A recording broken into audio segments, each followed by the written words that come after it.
أحمده حمدا بلا أحد أشهد أن لا إله إلا الله وحده لا شريك له وأشهد أن محمدا عبده ورسوله اللهم صل على محمد وعلى آل محمد كما صليت على إبراهيم وعلى آل إبراهيم إنك حميد مجيد اللهم بارك على محمد وعلى آل محمد كما باركت على إبراهيم وعلى آل إبراهيم إنك حميد مجيد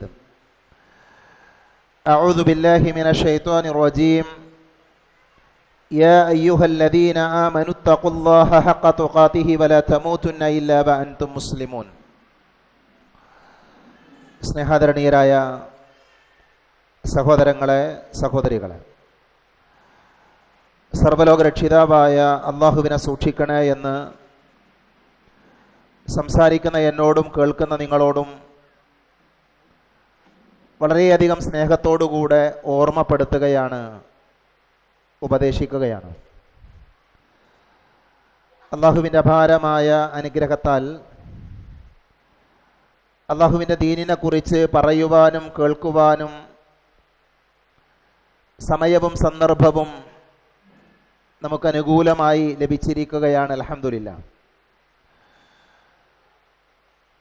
നമ്മുടെ കൂട്ടായ്മയുടെ നേതൃത്വത്തിൽ ഈ ഐക്യ ഹാളിൽ വെച്ച് നടക്കുന്ന നമസ്കാരം എന്ന വിഷയത്തിലുള്ള 5ാമത്തെ പഠന ക്ലാസ്സിലേക്കാണ് നമ്മൾ പ്രവേശിക്കുന്നത്. ഇൻഷാ അല്ലാഹ് ഇന്ന് നമസ്കാരത്തിൻ്റെ ഏറ്റവും സുപ്രധാനമായ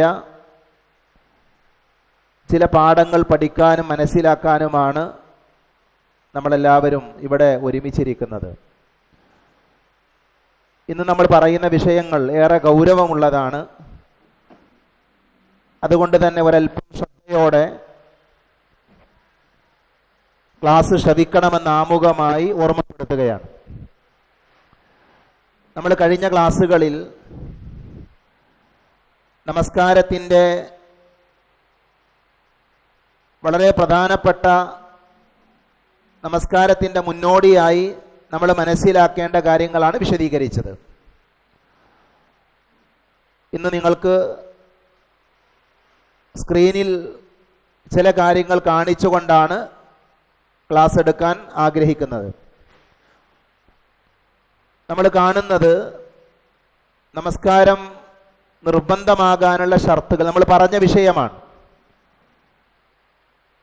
ഒരു മുസ്ലിമായ മനുഷ്യൻ അയാളുടെ ഏത് കർമ്മം സ്വീകരിക്കണമെങ്കിലും, ഒരു മനുഷ്യനിൽ നിന്ന് ഏത് കർമ്മം അള്ളാഹു സ്വീകരിക്കണമെങ്കിലും അതിനുള്ള ഷർത്താണ് ഈ പറഞ്ഞ ഷർത്തുകൾ. മുസ്ലിം ആവണം, ബുദ്ധിയുണ്ടാകണം, അതേപോലെ തന്നെ പ്രായപൂർത്തി എത്തണം. ഇത് ഏത് കർമ്മത്തിനുമുള്ള ഷർത്താണ്.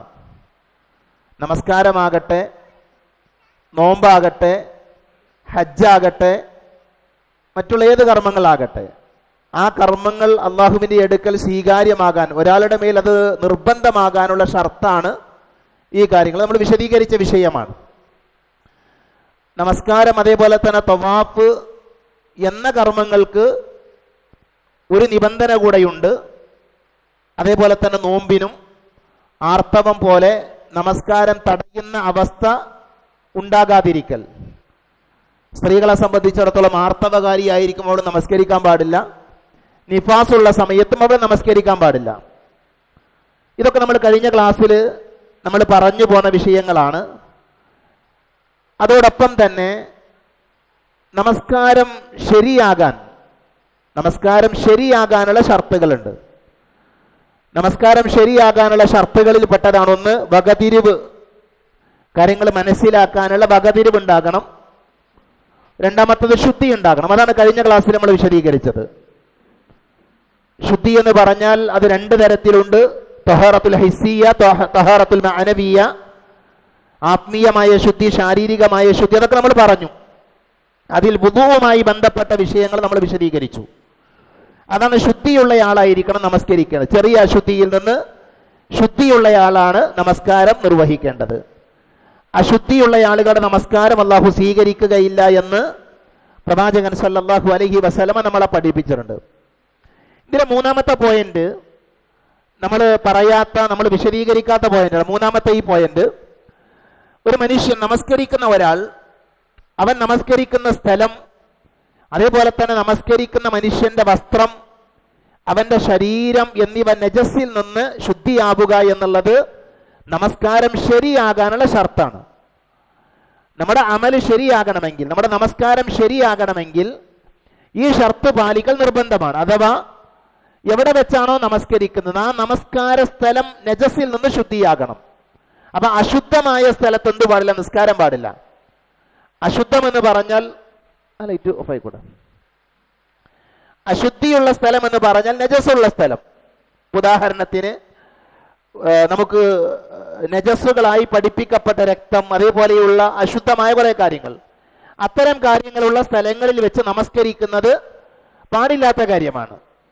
അതേപോലെ തന്നെ നമ്മുടെ വസ്ത്രം അത് ശുദ്ധിയുള്ളതായിരിക്കണം, അതിൽ നജസ് ഉണ്ടാകാൻ പാടില്ല, ശരീരത്തിലും നജസ് ഉണ്ടാകാൻ പാടില്ല. അപ്പൊ അത് നമസ്കാരത്തിന്റെ ഷർത്താണ്. നാലാമത്തെ നിയമം, നമസ്കാരം ശരിയാകാൻ നാലാമതായി നമ്മൾ ശ്രദ്ധിക്കേണ്ടത്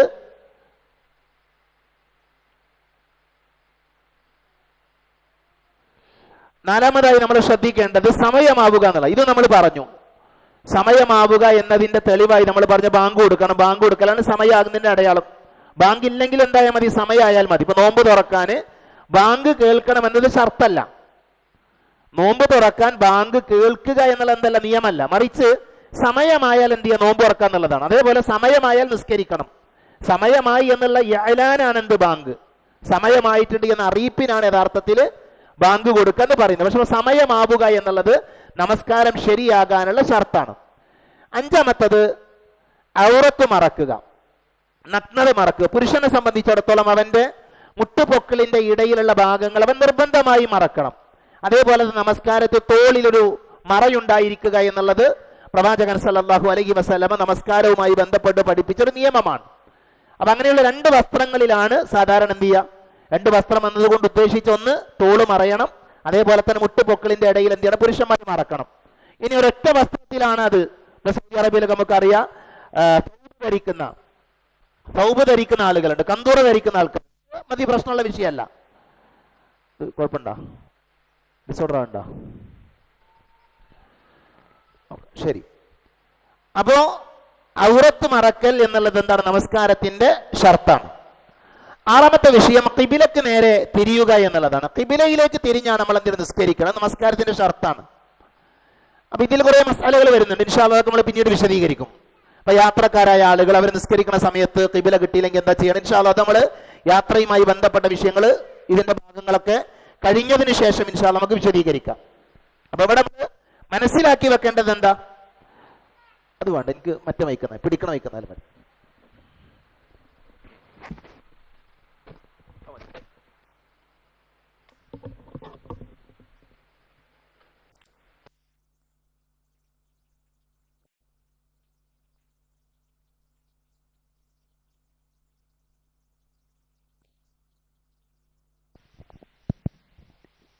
ബിസ്മില്ല ബിസ്മില്ല ബിസ്മില്ല ബിസ്മില്ല. ഒന്ന് സൗണ്ട് കൂട്ടിക്കൂടെ? ഇതിൽ കണക്റ്റ് ആയിട്ടില്ല. ബിസ്മില്ല. ഓക്കെ. അപ്പം ഞാൻ പറഞ്ഞത് ഖിബിലക്ക് നേരെ തിരിയുക എന്നുള്ളത് നമസ്കാരം ശരിയാകാനുള്ള ഷർത്താണ്. നമ്മൾ എവിടെ നിസ്കരിച്ചാലും എന്ത് ചെയ്യണം? നമ്മൾ ഖിബിലയിലേക്ക് തിരിഞ്ഞാൽ നിസ്കരിക്കേണ്ടത്. ഖിബില പിന്നെ അറിയാത്ത സമയങ്ങൾ, അതേപോലെ തന്നെ യാത്രക്കാർ, മറ്റുള്ള യുദ്ധം, അത്തരം സന്ദർഭങ്ങളിലുള്ള ഹുക്കുമ് വേറെയാണ്. ഇൻഷാ അല്ലാഹ് നമ്മൾ പിന്നീട് വിശദീകരിക്കും. ഏഴാമത്തെ കാര്യം നിയ്യത്ത് മനസ്സിൽ കരുതുക എന്നുള്ളതാണ്. കരുതുക എന്നുള്ളത് എന്താണ്? നമസ്കാരത്തിൻ്റെ ഷർത്താണ്. നിയ്യത്തില്ലാതൊരു കർമ്മം അള്ളാഹു സ്വീകരിക്കില്ല. എല്ലാ കർമ്മത്തിനും നിയ്യത്ത് അനിവാര്യമാണ്. അതുകൊണ്ട് തന്നെ നിയ്യത്ത് നിർബന്ധമാണ്. നമസ്കാരം ശരിയാകണമെങ്കിൽ എന്തുണ്ട്? നിയ്യത്ത് ഉണ്ടായിരിക്കണം. അപ്പം എന്താണ് നിയ്യത്ത്? എന്താണ് നിയ്യത്തിന്? പ്രത്യേക കലിമത്തുകൾ, പ്രത്യേകമായ ലഫ്ലുകളുണ്ടോ? ഇല്ല എന്നുള്ളതാണ് ഹദീത്തുകൾ പരിശോധിക്കുമ്പോൾ നമുക്ക് മനസ്സിലാക്കാൻ സാധിക്കുന്നത്. ഇസ്ലാമിൽ ലഫ്ലുകൾ പഠിപ്പിക്കപ്പെട്ട നിയ്യത്തൊന്ന് ഹജ്ജും ഉംറയുമാണ്. ഹജ്ജ് ചെയ്യുന്ന ഒരാൾ, ഉംറ ചെയ്യുന്ന ഒരാൾ, അയാൾ എന്ത് ചെയ്യണം? അയാൾ നാവ് കൊണ്ട് അതിൻ്റെ ലഫ്ലുകൾ പറയണം എന്നാണ്. ലബ്ബൈക്ക് അല്ലാഹുമ്മ ഉംറത്തൻ അല്ലെങ്കിൽ ലബ്ബൈക്ക് അല്ലാഹുമ്മ ഹജ്ജൻ എന്നയാൾ പറയണം. മീഖാത്തിൽ വെച്ച് ഇഹ്റാമിൽ പ്രവേശിച്ചതിന് ശേഷം അതയാൾ പറയണം. മനസ്സിലായില്ലേ? എന്നാൽ നമസ്കാരത്തിന് പ്രത്യേകമായൊരു പദങ്ങൾ, ഇന്ന പദങ്ങൾ, നോമ്പിന് ഇന്ന പദങ്ങൾ. ഇപ്പം നബൈത്തു സൗമഗദിൻ എന്ന് പറഞ്ഞ് പല ആളുകളും നോമ്പിന് നിയത്ത് വെക്കാറുണ്ട്. ആ നിയത്ത് ചൊല്ലി പറയാൻ പാടില്ല. നിയത്ത് പറയേണ്ടത് ഏതിന് മാത്രമാണ്? ഹജ്ജിന് മുംറക്കും മാത്രമാണ്. മറ്റുള്ള ഇബാദത്തുകൾക്ക് നിയത്ത് എന്ന് പറഞ്ഞാൽ ഇമാം നവവി റഹ്മത്തുള്ളാഹി അലൈഹി അദ്ദേഹം വിശദീകരിക്കുന്നത് നിയത്ത് എന്ന് പറഞ്ഞാൽ തന്നെ കരുതുക എന്നാണ് അർത്ഥം. അതെവിടെയാണ്? മനസ്സിലാണ്. അത് മനസ്സിൻ്റെ ഉള്ളിൽ ഉണ്ടാകേണ്ടതാണ്. അതിൻ്റെ അർത്ഥം നിയത്ത് വേണ്ട എന്നല്ല, പറയേണ്ട നിയത്ത് ഉണ്ടാകരുതെന്നല്ല, നിയത്ത് വേണം. നിയത്തില്ലാതെ ഒരു കർമ്മം അല്ലാഹു സ്വീകരിക്കൂല. പക്ഷെ ആ നിയത്ത് നമ്മൾ നമസ്കരിക്കുന്ന സമയത്ത് ഞാൻ നമസ്കരിക്കുന്നത് ഇന്ന നമസ്കാരമാണ്, ഇത്ര റക്അത്താണ് എന്ന് കരുതുന്നതിനാണ് നിയത്ത് എന്ന് പറയുന്നത് എന്ത് ചെയ്യണം?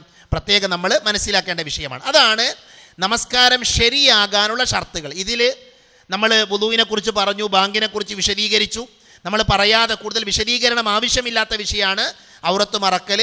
അതേപോലെ തന്നെ ഖിബിലക്ക് നേരത്തെ ഇൻഷാ അല്ലാഹ് കടന്നു വരും. പിന്നെ നിയത്തുമായി ബന്ധപ്പെട്ട എല്ലാ കാര്യങ്ങൾക്കും നിയത്ത് അനിവാര്യമാണ് എന്ന് പഠിച്ച ആളുകളാണ്. അതുകൊണ്ട് ഞാനത് കൂടുതൽ വിശദീകരിക്കുന്നില്ല. ശരി, ഈ ഭാഗം നിങ്ങൾ പ്രത്യേകം ശ്രദ്ധിക്കണം. ഇതിലൊന്ന്, നമസ്കാരത്തിന് റുക്നുകളുണ്ട്, നമസ്കാരത്തിന് വാജിബുകളുണ്ട്, നമസ്കാരത്തിന് സുന്നത്തുകളുണ്ട്, സുനനുകളുണ്ട്. അർക്കാനുകളുണ്ട്, വാജിബാത്തുകളുണ്ട്, സുനനുകളുണ്ട്. ഇതെന്തിന് നമ്മൾ ശ്രദ്ധിക്കണം എന്ന് ചോദിച്ചാൽ, ഒന്ന്, നമസ്കാരത്തിൻ്റെ റുക്നുകളെ നമ്മൾ ചർച്ച ചെയ്യുമ്പോൾ നോക്കൂ നിങ്ങൾ, നമസ്കാരത്തിലെ റുക്നുകൾ ഏതെങ്കിലും ഒന്ന് മനഃപൂർവ്വം ഒഴിവാക്കിയാൽ നമസ്കാരം ബാത്തിലാവും. നമസ്കാരം എന്ത് ചെയ്യണം? മാറ്റി നമസ്കരിക്കണം. അപ്പോൾ ഈ ഒരു പോയിന്റിൽ വെച്ച് നമ്മൾ പഠിക്കേണ്ട ഒരു കാര്യം, നിസ്കാരത്തിൻ്റെ റുക്കിന് നമുക്ക് അറിഞ്ഞിട്ടില്ലെങ്കിൽ പ്രശ്നമാണ്. നമസ്കാരത്തിൻ്റെ അർക്കാനുകൾ നമ്മൾ പഠിച്ചിട്ടില്ല എങ്കിൽ എന്ത് ചെയ്യും? നമ്മുടെ നമസ്കാരം ഞാൻ ഒരു റുക്കിന് ചെയ്തിട്ടുണ്ടോ? ഇപ്പോൾ ഉദാഹരണത്തിന് നമ്മൾ മഗ്രിബ് നമസ്കരിച്ചു. മഗ്രിബ് നമസ്കാരത്തിൽ ഈ പറഞ്ഞ സാധനങ്ങളൊക്കെ ഉണ്ട്. അർക്കാനുകളുണ്ട്, വാജിബാത്തുകളുണ്ട്, സുന്നത്തുകളുണ്ട്. അപ്പോൾ ഒരു മനുഷ്യൻ്റെ നമസ്കാരത്തിൽ അയാൾക്ക് അർക്കാനുകളെ കുറിച്ച് അറിവില്ലെങ്കിൽ അയാളുടെ നിസ്കാരം ബാത്തിലയിക്കണോ ഇല്ലെന്ന് അയാൾക്ക് അറിയില്ല. അതുകൊണ്ട് തന്നെ നമസ്കാരത്തിൻ്റെ അർക്കാനുകൾ എന്ത് ചെയ്യണം? അയാൾ പഠിക്കണം, അനിവാര്യമായി പഠിക്കണം. ഇൻഷാ അല്ലാഹ് നമ്മളത് പഠിക്കാൻ പോവുകയാണ്. അതേപോലെ തന്നെ നമസ്കാരത്തിൻ്റെ റുക്നുകൾ, അർക്കാനുകൾ അറിയാതെ വിട്ടുപോയാൽ ആ റുക്നുകൾ വീണ്ടും ചെയ്യുകയും അവസാനം സലാം വീട്ടും മുമ്പ് സഹ്വിൻ്റെ 2 സുജൂദുകൾ ചെയ്യുകയും വേണം. അവിടെയും ഒരു മസ്അല ഉണ്ട്. സഹ്വിൻ്റെ സുജൂദുമായി ബന്ധപ്പെട്ട വിഷയത്തിൽ ഇൻഷാ അല്ലാഹ് നമുക്ക് പിന്നീട് അവസാനം നമ്മൾ ചർച്ച ചെയ്യും. സഹ്വിൻ്റെ സുജൂദ് ഏത് രീതിയിലാണ് നമ്മൾ ചെയ്യേണ്ടത്, അത് ഏതൊക്കെയാണ് നമസ്കാരത്തിൻ്റെ ഉള്ളിലുള്ളത്, നമസ്കാരം കഴിഞ്ഞ് ചെയ്യുന്ന സഹ്വിൻ്റെ സുജൂദുകളുണ്ട്, അതെന്തുകൊണ്ടാണ് അങ്ങനെ വന്നത് എന്ന് ഇൻഷാ അല്ലാഹ് നമുക്ക് പിന്നീട് ചർച്ച ചെയ്യാം. എന്തായാലും ഞാനിത് പറയുമ്പോൾ കൺഫ്യൂഷൻ ഇല്ലാതിരിക്കാനാണ്. അത്തരം ചില ആൾക്കാർ ഇങ്ങനെ ചിന്തിക്കും, എന്താ ഇപ്പോൾ ഉള്ളിൽ ഇത് നമസ്കാരം സലാം വീട്ടുന്നതിന് മുമ്പ് എന്ന് പറഞ്ഞല്ലോ, അപ്പോൾ സലാം വീട്ടിയിട്ട് ഞങ്ങൾ ചെയ്യുന്നത് കണ്ടിട്ടുണ്ടല്ലോ എന്ന് ചിന്തിക്കുന്ന ആളുകളുണ്ടാകും. അതുകൊണ്ടാണ് അവിടെ ചില മസാലകളുണ്ട്, വിധികളുണ്ട്. അത് നമ്മൾ പിന്നീട് വിശദീകരിക്കും ഇൻഷാ അല്ലാഹ്. അപ്പം ഞാൻ ഒന്നുകൂടെ ഈ ഭാഗം പറയാണ്. നമസ്കാരത്തിൻ്റെ അർക്കാനുകളെ കുറിച്ച് നമ്മൾ പഠിക്കേണ്ട എന്താ? നമസ്കാരത്തിൻ്റെ റുക്കിനുകൾ അത് ഏതെങ്കിലും ഒന്ന് മനഃപൂർവ്വം ഒഴിവാക്കിയാൽ നമസ്കാരം ബാത്തിലാവും. നമസ്കാരം ബാത്തിലായി.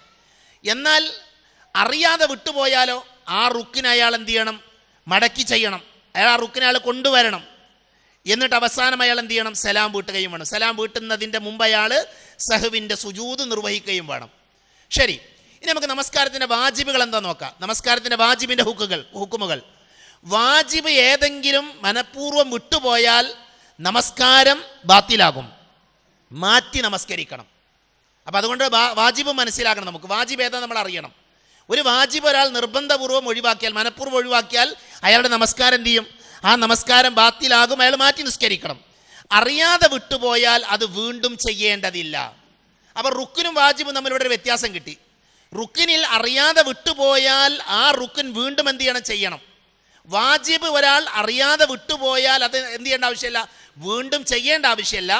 അവസാനം സലാം വീട്ടുന്നതിന് മുമ്പ് സഹ്വിൻ്റെ 2 സുജൂദുകൾ ചെയ്താൽ മതിയാകും. മനസ്സിലായല്ലോ? അപ്പോൾ റുക്കിൻ എന്താന്ന് പഠിച്ചു. നമസ്കാരത്തിന് അർക്കാനുകളുണ്ട്, ഏതൊക്കെ നമുക്ക് പറയാം. ആ റുക്കിനിൻ്റെ നിയമം എന്താ? ആ റുക്കിനുകൾ മനഃപൂർവ്വം ഒഴിവാക്കിയ നിസ്കാരം ബാത്തിലായി.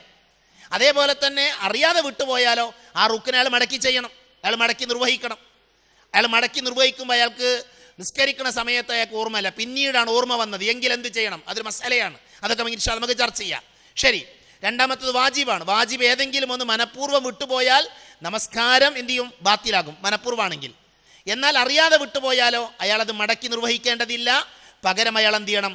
സഹ്വിൻ്റെ സുജൂദ് അയാൾ നിർവഹിക്കുകയാണ് ചെയ്യേണ്ടത്. നമസ്കാരത്തിൻ്റെ സുനനുകൾ.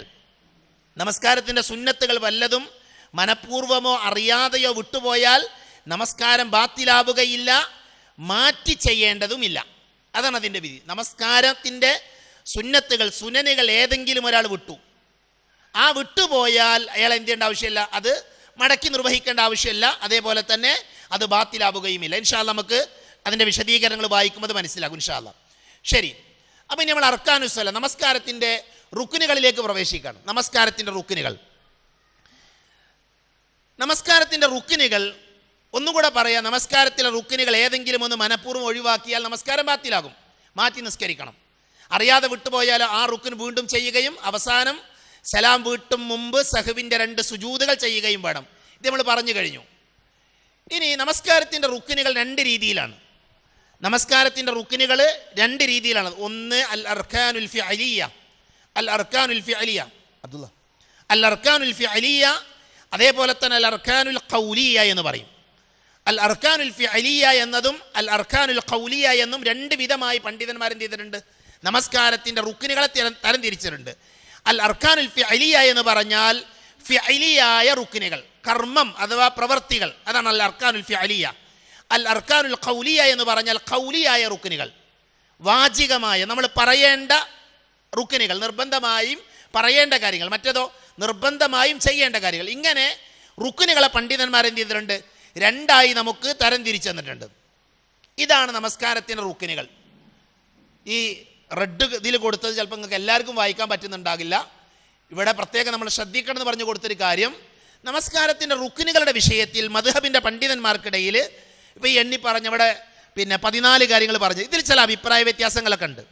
പണ്ഡിതന്മാർക്കിടയിൽ ചില അഭിപ്രായ വ്യത്യാസങ്ങളുണ്ട്. അതുകൊണ്ട് തന്നെ നമ്മളതിൽ ഏറ്റവും പ്രബലമായ, ഏറ്റവും പ്രവാചകൻ സല്ലല്ലാഹു അലൈഹി വസല്ലമയുടെ ഹദീസുകളോട് ഏറ്റവും യോജിച്ച് നിൽക്കുന്ന കാര്യങ്ങളുടെ ഒരു രീതിയാണ് എടുത്തിട്ടുള്ളത്. അപ്പോൾ ചിലപ്പോൾ നമ്മൾ വായിച്ച ചില പുസ്തകങ്ങളിൽ ഇതിൻ്റെ ഓർഡറിലോ അല്ലെങ്കിൽ എണ്ണത്തിലൊക്കെ എന്തുണ്ടാകാം, മാറ്റങ്ങൾ ഉണ്ടാകാൻ സാധ്യതയുണ്ട്. അതുകൊണ്ട് തന്നെ നമുക്ക് ഏറ്റവും സ്വഹീഹായി മനസ്സിലാക്കാൻ പറ്റുന്നത് പ്രമുഖരായ പണ്ഡിതന്മാരുടെ ഗ്രന്ഥങ്ങളിൽ നിന്നാണ് ഇത് എടുത്തിട്ടുള്ളത്. ശരി, അപ്പോൾ ഇതാണ് നമസ്കാരത്തിൻ്റെ റുക്കിനുകൾ. അപ്പോൾ നിങ്ങളൊന്ന് ഓടിച്ചൊന്ന് വായിച്ചു നോക്കൂ. നിങ്ങൾ ഇതിലൊന്ന്, കഴിവുള്ളൊരു മനുഷ്യൻ അയാൾ നിന്നാണ് നിസ്കരിക്കുന്നത്, നിസ്കാരത്തിൻ്റെ റുക്കിനാണ്. നിർബന്ധ നമസ്കാരത്തിൻ്റെ റുക്കിനാണ് കഴിവുള്ള ഒരാൾ നിന്ന് നിസ്കരിക്കുക എന്നുള്ളത്. അഥവാ ഇരുന്ന് നിസ്കരിക്കാൻ പാടില്ല. കഴിവുള്ള ഒരാൾ, ആരോഗ്യപരമായി കഴിവുള്ള മനുഷ്യൻ നിന്നാണ് നിസ്കരിക്കണം. പക്ഷേ നമുക്ക് വിശദീകരിക്കാം.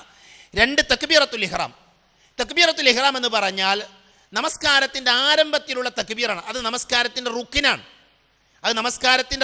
മനസ്സിലായി, പ്രത്യേകം പഠിക്കണം. ഒന്ന് നമ്മൾ പറഞ്ഞു, കഴിവുള്ളയാൾ നിന്ന് നിസ്കരിക്കുക എന്നുള്ളത് നിസ്കാരത്തിൻ്റെ റുക്കിനാണ്. അപ്പോൾ ഒരാൾ കഴിവുണ്ടായിട്ടും അയാൾ ഇരുന്ന് നിസ്കരിച്ചാലോ അയാളുടെ നിസ്കാരം ശരിയാകൂല. അതാണ് റുക്കിൻ്റെ നിയമം. റുക്കിനൊരാൾ തെറ്റിച്ചാൽ, മനഃപൂർവ്വം ഒഴിവാക്കിയാൽ നിസ്കാരം ബാത്തിലായി, അയാൾ മടക്കി നിർവഹിക്കണം. അതേപോലെ തന്നെ തക്ബീറത്തുൽ ഇഹ്റാം, ഒരാൾ തക്ബീറത്തുൽ ഇഹ്റാം ചെയ്യാതെ നേരെ വന്നിട്ട് പള്ളിയിൽ വന്ന് അൽഹംദുലില്ലാഹി റബ്ബിൽ ആലമീൻ എന്ന് പറഞ്ഞ് നിസ്കരിച്ചു തുടങ്ങിയാലോ ശരിയാകൂല. അയാളുടെ നമസ്കാരത്തിൻ്റെ തുടക്കം എന്താ, ബിദായ എന്താ, തക്ബീറത്തുൽ ഇഹ്റാമാണ്. അത് റുക്കിനാണ്, നമസ്കാരത്തിൻ്റെ നിർബന്ധമായ ഘടകമാണ്. 1ാമത്തെ തക്ബീർ അഥവാ തക്ബീറത്തുൽ ഇഹ്റാം എന്ന പേരിൽ നമ്മൾ പറയാറുള്ളത്.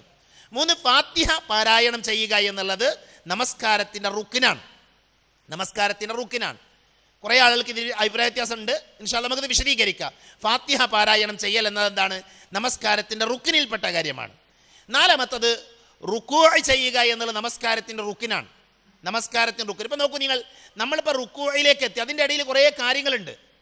ഈ കഴിവുള്ളയാൾ നിന്ന് നിസ്കരിക്കണം എന്ന് പറഞ്ഞു, തക്ബീറത്തുൽ ഇഹ്റാം പറഞ്ഞു, ഫാത്തിഹ പാരായണം ചെയ്യണമെന്ന് പറഞ്ഞു, പിന്നെ നമ്മൾ പറയുന്ന റുക്കൂ ആണ്.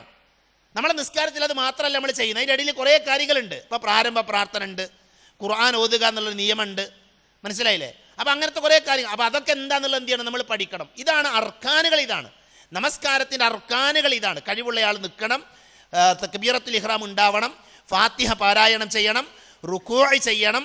അതേപോലെ തന്നെ ഇഅ്തിദാൽ എന്ന് പറഞ്ഞാൽ നമുക്കറിയാം, നമ്മൾ റുക്കൂഇൽ നിന്ന് നമ്മൾ എഴുന്നേറ്റ് നിൽക്കുക, അതിനാണ് ഇഅ്തിദാൽ എന്ന് പറയാം. ഇഅ്തിദാൽ നമസ്കാരത്തിൻ്റെ റുക്കിനാണ്. സുജൂദ് നമസ്കാരത്തിൻ്റെ റുക്കിനാണ്. 2 സുജൂദുകൾക്കിടയിലുള്ള ഇരുത്തം നമസ്കാരത്തിൻ്റെ റുക്കിനാണ്. സുജൂദിൽ നിന്ന് ഉയരുക എന്നുള്ളത് എന്താണ്, നമസ്കാരത്തിൻ്റെ റുക്കിനാണ്. അവസാനത്തെ തശഹുദ് നമസ്കാരത്തിൻ്റെ റുക്കിനാണ്. അവസാനത്തെ തശഹുദിനായി ഇരിക്കൽ എന്താണ്, നമസ്കാരത്തിൻ്റെ റുക്കിനാണ്. അവസാനത്തെ തശഹുദിന് ശേഷം നബി സല്ലല്ലാഹു അലൈഹി വസല്ലമയുടെ പേരിൽ സ്വലാത്ത് ചൊല്ലുക എന്നുള്ളത് നമസ്കാരത്തിൻ്റെ റുക്കിനിൽപ്പെട്ട കാര്യമാണ്. 12ാമത്തത് സലാം വീട്ടുക എന്നുള്ളത് എന്താണ്? നമസ്കാരത്തിൻ്റെ റുക്കിനാണ്. ഇത്രയും കാര്യങ്ങൾ എവിടെ ഉള്ളതാ? നമസ്കാരത്തിൻ്റെ ഉള്ളിലുള്ളതാണ്. അതേപോലെ നമ്മൾ ശ്രദ്ധിക്കേണ്ട കാര്യമായി പണ്ഡിതന്മാർ പറഞ്ഞു, തുമഅനിയത്ത് ഉണ്ടാകണം. കർമ്മങ്ങളിൽ എന്തുണ്ടാകണം? ഒതുക്കുണ്ടാകണം. അതാണ് തുമഅനിയത്ത് പറഞ്ഞാൽ അടങ്ങി ഒതുക്കി നിസ്കരിക്കണം എന്നാ. അനാവശ്യമായ ചലനങ്ങൾ നിസ്കാരത്തിന് ഒഴിവ്. അതാണ് തുമഅനിയത്ത്. ഇൻഷാ അല്ലാഹ് നമുക്ക് പിന്നീട് വിശദീകരിക്കാം. അതേപോലെ തന്നെ തർത്തീബ് ഉണ്ടാകണം. തർത്തീബ് എന്ന് പറഞ്ഞാൽ കർമ്മങ്ങൾ ക്രമപ്രകാരം ചെയ്യണം. ഒരു ഓർഡർ ഉണ്ട്. നമസ്കാരത്തിന് ഒരു ഓർഡർ ഉണ്ട്. നബി സല്ലല്ലാഹു അലൈഹി വസല്ലം പഠിപ്പിച്ച ഒരു ഓർഡർ ഉണ്ട്. ആ ഓർഡറിൽ ചെയ്യണം, തർത്തീബ് പ്രകാരം ചെയ്യണം. ഇതാണ് നമസ്കാരത്തിൻ്റെ അർക്കാനുകൾ, നമസ്കാരത്തിൻ്റെ റുക്കിനുകൾ. ഇത് നമ്മൾ പഠിച്ചു. ഇതാണ് ബേസ്. ഇതാണ് നിസ്കാരത്തിൻ്റെ ബേസ്. ഇതാണ്.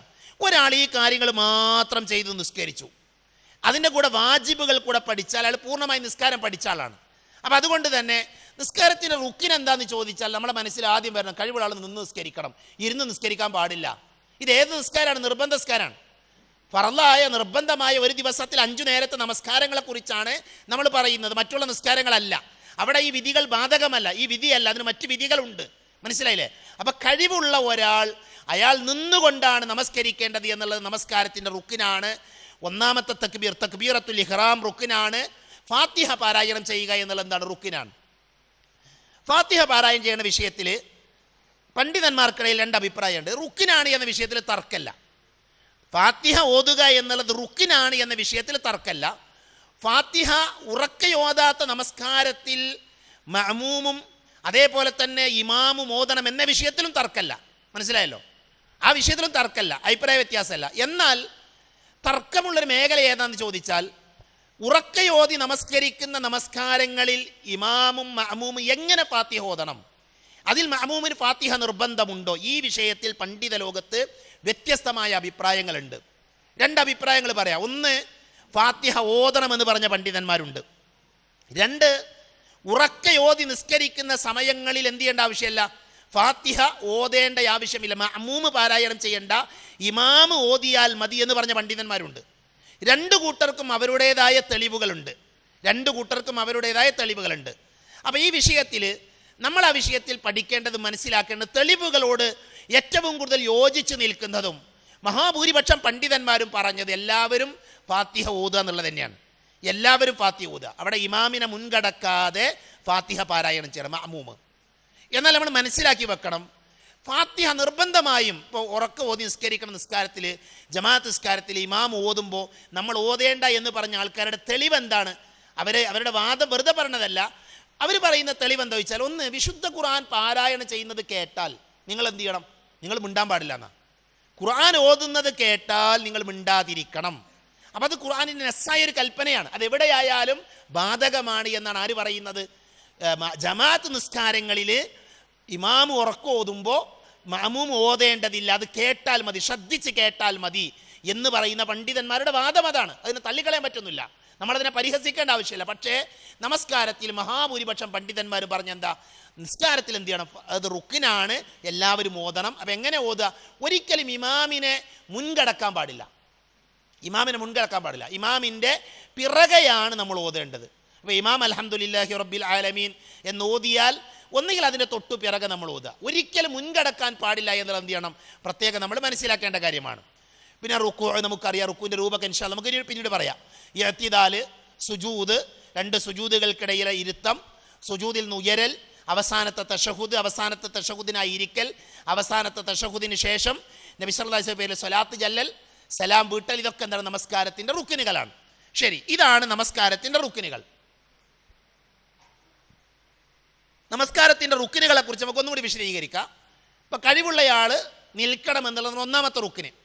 അപ്പം ഫറള് നമസ്കാരത്തിൽ നിൽക്കാൻ കഴിവുള്ളയാൾ എന്ത് ചെയ്യണം? അയാൾ നിന്നെ നിസ്കരിക്കൽ നിർബന്ധമാണ്, അല്ലാത്ത പക്ഷം നിസ്കാരം ബാത്തിലാകും. എന്നാൽ സുന്നത്ത് നമസ്കാരത്തിൽ നിൽക്കൽ എന്തല്ല? നിർബന്ധമില്ല. ഐച്ഛികമായ നമസ്കാരം, റവാത്തിബ് സുന്നത്താകട്ടെ, ളുഹാ നമസ്കാരമാകട്ടെ, ഖിയാമുൽ ലൈലാകട്ടെ, ഇതിനെന്ത് ഷർത്തല്ല? നിൽക്കുക എന്നുള്ളത് ഷർത്തല്ല. നിൽക്കുക എന്നത് ഷർത്തല്ല. എന്നാൽ ജമാഅത്തായി നിസ്കരിക്കുമ്പോൾ ഇമാമ് നിൽക്കുന്ന ആൾ ഇരിക്കുക, ബാക്കിയുള്ള ആൾക്കാർ നിൽക്കാൻ പറ്റൂല. ഇമാമ് നിൽക്കുന്ന ആൾ ഇരിക്കുക, ബാക്കിയുള്ള ആൾക്കാർ എന്ത് ചെയ്യാൻ പറ്റൂല? നിൽക്കാൻ പറ്റൂല. ഇമാമ് നിൽക്കുന്ന ആൾ ഇരിക്കണമെങ്കിൽ മാമൂകൾ ഇരിക്കണം. മനസ്സിലായി? എന്നാൽ ഇമാമ് നിൽക്കുകയാണ്, മാമൂമിന് വേണമെങ്കിൽ ഇരിക്കാം, പ്രശ്നമല്ല. അഥവാ ഇമാമ് നിൽക്കുന്ന ആൾ നിന്നാണ് അത് ചെയ്യേണ്ടത്. അല്ലെങ്കിൽ എന്ത് ചെയ്യണം? എല്ലാവരും ഇരിക്കണം, എല്ലാവരും. അത് മറ്റൊരു മസലയാണ്. ശരി, എന്തായാലും സുന്നത്ത് നമസ്കാരത്തിൽ നിൽക്കുക എന്നുള്ളത് എന്തല്ല, നിർബന്ധമുള്ള കാര്യമല്ല എന്നർത്ഥം. നിർബന്ധമുള്ള കാര്യമല്ല, അത് വാജിബല്ല, അത് റുക്കിനല്ല. ഒരാൾക്ക് വേണമെങ്കിൽ സുന്നത്ത് നിസ്കരിക്കുമ്പോൾ ഇരുന്ന് നിസ്കരിക്കുക, തഹജ്ജുദ് നിസ്കരിക്കണം, അല്ലെങ്കിൽ ഇരുന്ന് നിസ്കരിക്കുക, പ്രശ്നമൊന്നുമില്ല. പക്ഷെ അത് എന്തിന് നഷ്ടമുണ്ട്? കൂലി കുറയും. നബി പറഞ്ഞു സ്വല്ലി ഖായിമൻ, നിങ്ങൾ നിന്ന് നിസ്കരിക്കണം. നിങ്ങൾക്കതിന് സാധിക്കുന്നില്ല എങ്കിൽ നിങ്ങൾ ഇരുന്ന് നിസ്കരിക്കുക. അപ്പം നിന്ന് നമസ്കരിക്കുന്നവൻ്റെ പകുതി പ്രതിഫലമാണ് ആർക്ക് കിട്ടുക? ഇരുന്ന് നിസ്കരിക്കുന്ന ആൾക്ക് കിട്ടുക. അതുകൊണ്ട് തന്നെ സുന്നത്ത് നമസ്കാരങ്ങൾ ഇരുന്ന് നിസ്കരിക്കൽ അനുവദനീയമാണ്. ഇരുന്ന് നിസ്കരിക്കുന്നതുകൊണ്ട് കുഴപ്പമില്ല, നിന്ന് നിസ്കരിക്കൽ നിർബന്ധമല്ല. എന്നാൽ എന്ത് ചെയ്യണം? അതിന് പ്രതിഫലം കുറയുമെന്ന ഹദീത്തുകളിൽ നിന്ന് നമുക്ക് മനസ്സിലാക്കാൻ പറ്റും. അപ്പം ഇനി അതിലെന്തെങ്കിലും സംശയം ഉണ്ടെങ്കിൽ അവസാനം ചോദിക്കാം ഇൻഷാ അല്ലാ. ശരി, തക്ബീറത്തുൽ ഇഹ്റാം കഴിവുള്ളവർ നിന്നുകൊണ്ട് ചെല്ലൽ നിർബന്ധമാണ്, അല്ലാതെ നിസ്കാരം ശരിയാവുന്നതല്ല. എന്തിനാ ഈ പോയിന്റ് കൊണ്ടെന്നറിയോ? നമ്മളിൽ കുറേ ആൾക്കാർ കസേരയിൽ ഇരുന്ന് നിസ്കരിക്കുന്ന ആൾക്കാരുണ്ട്, നമ്മുടെ പള്ളിയിലൊക്കെ ഉണ്ടാവും. അപ്പം അവിടെ നമ്മൾ പഠിക്കേണ്ട ഒരു പാഠം, ഒരാൾക്ക് നിൽക്കാൻ പറ്റും, ഒരാൾക്ക് നിൽക്കാൻ പറ്റും. അയാൾക്ക് സുജൂദ് പോകാൻ പറ്റണില്ല, അയാൾക്ക് പിന്നെ തഹിയാത്തിൽ ഇരിക്കാൻ പറ്റണില്ല, പക്ഷെ അയാൾക്ക് നിൽക്കാൻ പറ്റും. അങ്ങനെ അയാൾ നിൽക്കണം. നിൽക്കാൻ പറ്റുന്ന ആൾ നിന്നുകൊണ്ട് തന്നെ എന്ത് ചെയ്യണം? അയാൾ തക്ബീറത്തുൽ ഇഹ്റാം നിർവഹിക്കണം. അപ്പം പള്ളിയിലേക്ക് നടന്നു വരുന്ന ഒരു മനുഷ്യൻ, അയാൾക്ക് നിൽക്കാനും പറ്റും, നടക്കാനും പറ്റുന്നുണ്ട്. അപ്പം അയാൾ തക്ബീറത്തുൽ ഇഹ്റാം അയാൾ എങ്ങനെ നിർവഹിക്കണം? നിന്നുകൊണ്ട് നിർവഹിക്കണം. നിന്ന് നിർവഹിച്ചതിന് ശേഷം അയാൾക്ക് കുറേ നേരം നിൽക്കാൻ പറ്റിലേക്ക് ഇരിക്കാം, പ്രശ്നമല്ല. നിന്ന് നിർവഹിച്ച ഒരാൾ അയാൾക്ക് കുറേ നേരം നിൽക്കാൻ പറ്റാത്ത ആണെങ്കിൽ തക്ബീറത്തുൽ ഇഹ്റാമിൻ്റെ സമയത്ത് എന്ത് ചെയ്യണം? അയാൾ അല്ലാഹു അക്ബർ എന്ന് പറഞ്ഞ് തക്ബീർ കെട്ടി ഇരുന്നോടെ, പ്രശ്നമല്ല. മനസ്സിലായില്ല? അപ്പം അതെന്ത് ചെയ്യണം? നിന്നുകൊണ്ടായിരിക്കണം തക്ബീറത്തുൽ ഇഹ്റാം നിർവഹിക്കാൻ നമ്മൾ ശ്രദ്ധിക്കേണ്ടത്. ആര്? സാധിക്കുന്ന ആളുകൾ. അതുകൊണ്ടാണ് ഈ മസ്അല നമ്മൾ ഇത്ര ഗൗരവത്തിൽ പറയുന്നത്. ശരി, ഇനി ഇപ്പം നമ്മൾ പറഞ്ഞു നിസ്കാരത്തിൽ ഷർത്തുണ്ട്, റുക്കിനുണ്ട് എന്നൊക്കെ നമ്മൾ പറഞ്ഞു, വാജിബുണ്ട് എന്നൊക്കെ പറഞ്ഞു. അപ്പം അതിൻ്റെ വ്യത്യാസം മനസ്സിലാക്കണം. എന്താണ് വ്യത്യാസം? നമസ്കാരത്തിലെ ഷർത്ത് എന്ന് പറഞ്ഞാൽ നിസ്കാരത്തിൻ്റെ പുറത്തുള്ളതായിരിക്കും ഷർത്ത്. പഠിച്ചു വെക്കണേ, നിസ്കാരത്തിൻ്റെ പുറത്തുള്ളതാണ് ഷർത്ത്. എന്താണെന്ന് പറയാ? റുക്കിൻ എന്താണ്? നമസ്കാരത്തിൻ്റെ ഉള്ളിലുള്ളതായിരിക്കും. നമസ്കാരമാകുന്ന ഇബാദത്തിൻ്റെ കർമ്മത്തിൻ്റെ ഉള്ളിലുള്ളതായിരിക്കും എന്ത്? റുക്കിന്. നമസ്കാരത്തിൻ്റെ ഷർത്തോ അത് നമസ്കാരത്തിൻ്റെ പുറത്തുള്ളതായിരിക്കും. ഉദാഹരണം, വുളൂ നമസ്കാരത്തിൻ്റെ ഷർത്താണ്. വുളൂ നമസ്കാരത്തിൻ്റെ ഷർത്താണ്, നിസ്കാരത്തിലല്ല, നിസ്കാരത്തിൻ്റെ പുറത്താണ്. എന്നാൽ വുളൂ ഇല്ല നിസ്കാരം ശരിയാകോ? ലാ സ്വലാത്ത ലിമൻ ലാ വുളൂ അലഹു, വുളൂ ഇല്ലാത്തവന് നിസ്കാരമില്ല. അപ്പം നിസ്കാരം ശരിയാകാൻ വുളൂ നിർബന്ധമാണ്. പക്ഷെ വുളൂ എവിടെയല്ല? വുളൂ നിസ്കാരത്തിൻ്റെ ഉള്ളിലെ കർമ്മമല്ല, അതിനാണ് ഷർത്ത് എന്ന് പറയാം. മനസ്സിലായോ? നമസ്കാരത്തിൻ്റെ ഷർത്തുകൾ നമസ്കാരത്തിൻ്റെ പുറത്തായിരിക്കും. എന്നാൽ ആ ഷർത്ത് നമസ്കാരത്തിൽ ഉടനീളം നിലനിൽക്കുന്നതാണ്. നിസ്കാരത്തിൽ വുളൂനെ തന്നെ ഉദാഹരണം എടുക്കുക. വുളൂ ഉള്ള ഒരു മനുഷ്യൻ, അയാൾ നിസ്കാരത്തിലേക്ക് പ്രവേശിച്ചു. അപ്പോൾ വുളൂ ശരിയാകണം, നിസ്കാരം ശരിയാകണമെങ്കിൽ വുളൂ ഉണ്ടാകണം. വുളൂ മുറിഞ്ഞാലോ നിസ്കാരം ബാത്തിലായി. നിസ്കാരത്തിലെ കർമ്മല്ല, പക്ഷെ ആ ഷർത്ത് എന്ത് ചെയ്യണം? അത് നിസ്കാരത്തിൽ ഉടനീളം ഉണ്ടായിരിക്കണം. മനസ്സിലായേ? ഉടനീളം ഉണ്ടായിരിക്കണം. ഇപ്പോൾ ഖിബിലക്ക് തിരിഞ്ഞാൽ നിസ്കരിക്കേണ്ടത്, ഖിബിലയിലേക്ക് തിരിഞ്ഞാൽ നിസ്കരിക്കേണ്ടത്, അത് നിസ്കാരത്തിൻ്റെ ഉള്ളിലുള്ള കാര്യമല്ല. തക്ബീറത്തുൽ ഇഹ്റാമിലേക്ക് നമ്മൾ പ്രവേശിക്കുന്നതിന് മുമ്പ് തന്നെ നമ്മൾ ശ്രദ്ധിക്കേണ്ട കാര്യമാണ്, ഖിബിലയിലേക്ക് തിരിയണം. നിസ്കാരത്തിൻ്റെ ഒരു ഷർത്താണ്, നിസ്കാരത്തിൻ്റെ നിർബന്ധമായ ഘടകമാണ്. എന്നാൽ അത് നിസ്കാരത്തിൽ ഉടനീളം കൊണ്ട് നടക്കണം. മനസ്സിലായില്ലേ? ഇനി നമസ്കാരത്തിൻ്റെ റുക്കിന് നമ്മൾ പറഞ്ഞു നമസ്കാരത്തിൻ്റെ ഉള്ളിലുള്ളതാണ്, നമസ്കാരത്തിൽ ഉടനീളം നിലനിൽക്കാത്ത കാര്യമാണ്. ഫാത്തിഹ സൂറത്ത് ഓതിക്കഴിഞ്ഞാൽ കഴിഞ്ഞു. ഫാത്തിഹ സൂറത്ത് ഓതിയാൽ അത് കഴിഞ്ഞു, പിന്നെ ഓതേണ്ട ആവശ്യമില്ല. രണ്ടാമത്തെ റക്അത്തിൽ ഓതിക്കഴിഞ്ഞാൽ കഴിഞ്ഞു, എപ്പോഴും എന്തില്ല, അത് വേണമെന്നില്ല. മനസ്സിലായില്ലേ? റുക്കിനുകൾക്ക് എന്തുണ്ട്? അതിന് മാറ്റങ്ങൾ ഉണ്ടാകും. എന്നാൽ ഷർത്തുകൾ നമസ്കാരത്തിൽ ഉടനീളം നിലനിൽക്കുന്ന കാര്യമായിരിക്കും. അഥവാ ഷർത്ത് നമസ്കാരത്തിന് പുറത്തുള്ളതും നമസ്കാരത്തിൽ ഉടനീളം നിലനിൽക്കുന്നതുമായ കാര്യങ്ങൾക്കാണ് നമസ്കാരത്തിൻ്റെ ഷർത്തുകൾ എന്ന് പറയുന്നത്. കൺഫ്യൂഷൻ ഉണ്ടാകാൻ പാടില്ല. നിസ്കാരത്തിൻ്റെ റുക്കിനുകളോ നമസ്കാരത്തിൻ്റെ ഉള്ളിലുള്ളതും ഉടനീളം നിലനിൽക്കാത്തതുമായ കാര്യങ്ങൾക്കാണ് നമസ്കാരത്തിൻ്റെ റുക്കിനുകൾ എന്ന് പറയുന്നത്. ഇൻഷാ അല്ലാഹ് കൺഫ്യൂഷൻ നമുക്ക് പിന്നീട് തീർക്കാം. ശരി, ഷർത്തും റുക്കിനും തമ്മിലുള്ള ബന്ധങ്ങൾ. ഷർത്തും റുക്കിനും മനഃപൂർവ്വം നഷ്ടപ്പെട്ടാലും മറന്ന് നഷ്ടപ്പെട്ടാലും നമസ്കാരം ബാത്തിലാകുന്നു എന്നതാണ് അടിസ്ഥാന വിധി. മനസ്സിലായല്ലോ? ഇങ്ങനെ ഒരു ബന്ധം ഷർത്തും റുക്കിനും തമ്മിലുണ്ട്. അത് മനഃപൂർവ്വമാകട്ടെ അല്ലെങ്കിൽ മറന്നാകട്ടെ, രണ്ട് രീതിയിൽ നഷ്ടപ്പെട്ടാലും നമസ്കാരം എന്താവും? ബാത്തിലാവും, നമസ്കാരം ശരിയാവില്ല. അതാണ് അത് തമ്മിലുള്ള ബന്ധം. ശരി, റുക്കിൻ നഷ്ടപ്പെട്ടത് നമസ്കാരം കഴിഞ്ഞാണ് ഓർമ്മ വരുന്നതെങ്കിൽ, നമ്മൾ പറഞ്ഞു നിസ്കാരത്തിൽ റുക്കിൻ എന്താണ്? അത് നിർബന്ധമാണ്. അത് നഷ്ടപ്പെട്ടാലോ നിസ്കാരം ബാത്തിലാകും. അപ്പം നമസ്കാരം നഷ്ടപ്പെട്ടതിന് ശേഷമാണ് ഓർമ്മ വരുന്നത് എങ്കിൽ, ഒന്ന് തക്ബീറത്തുൽ ഇഹ്റാം ആണെങ്കിൽ വീണ്ടും നിസ്കരിക്കണം.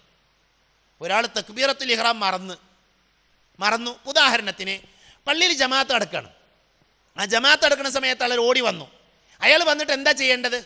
അയാൾ ആ ജമാഅത്തിലേക്ക് പ്രവേശിക്കുമ്പോൾ, നിർബന്ധ നമസ്കാരത്തിലേക്ക് പ്രവേശിക്കുമ്പോൾ ആദ്യം അയാൾ തക്ബീറത്തുൽ ഇഹ്റാം ചൊല്ലിയതിന് ശേഷമാണ് എന്തിലേക്ക് കടക്കേണ്ടത്? നിസ്കാരത്തിലേക്ക് കടക്കേണ്ടത്. ഒരാൾ നേരെ എന്ത് ചെയ്തു? സുജൂദിലേക്ക് പോയി. തക്ബീറത്തുൽ ഇഹ്റാം ഇല്ല, മറന്നുപോയി. അപ്പോൾ അയാളുടെ എന്ത് നഷ്ടമായി? റുക്കിന് നഷ്ടമായി. അപ്പോൾ അയാൾ എന്ത് ചെയ്യണം? അയാൾ മടക്കി നിർവഹിക്കണം. നിസ്കാരം മടക്കി നിർവഹിക്കണം. മനസ്സിലായി? തക്ബീറത്തുൽ ഇഹ്റാം നഷ്ടപ്പെട്ടു എങ്കിൽ ആ നമസ്കാരം എന്താണ്? അയാൾ മടക്കി നിർവഹിക്കണം. ഇനി ഇവിടെ ശ്രദ്ധിക്കണം, മറ്റു റുക്കിനുകളാണെങ്കിൽ ഒരു റക്അത്ത് നഷ്ടപ്പെട്ടതുപോലെയാണ്. ഒരു സുജൂദ് ചെയ്യാൻ മറന്നു. സുജൂദ് എന്താണ്? നിസ്കാരം റുക്കിനാണ്. നമ്മൾ ഒന്നാമത്തെ റക്അത്തിലോ രണ്ടാമത്തെ റക്അത്തിലോ ഒരു സുജൂദ് ചെയ്യാൻ മറന്നു. അപ്പം നമുക്ക് ഓർമ്മ വന്നു, ഞാനൊരു സുജൂദ് ചെയ്തിട്ടില്ല. അപ്പം എന്തായി? ആ റക്അത്ത് നഷ്ടമായി. നമ്മൾ എന്ത് ചെയ്താൽ മതി? ആ റക്അത്ത് നഷ്ടമായതായി കണക്കാക്കി ഒരു റക്അത്ത് കൂടി നിസ്കരിച്ചാൽ മതി. ഉദാഹരണത്തിന് മഗ്രിബ് നമ്മൾ 3 റക്അത്ത് നിസ്കരിച്ചു. മഗ്രിബ് 3 റക്അത്ത് നിസ്കരിക്കുന്ന സമയത്ത് എന്ത് ചെയ്തു? രണ്ടാമത്തെ റക്അത്തിൽ നമ്മളൊരു സുജൂദ് നഷ്ടമായി. അത് നിസ്കാരത്തിൻ്റെ റുക്കിനാണ്. അല്ലെങ്കിൽ മറ്റേതെങ്കിലും ഒരു റുക്കിന് നഷ്ടമായി. ആ റുക്കിന് നഷ്ടമായത് ഓർമ്മ വന്നാൽ എന്ത് ചെയ്യുക? എങ്ങനെ കണക്കാക്കേണ്ടത്?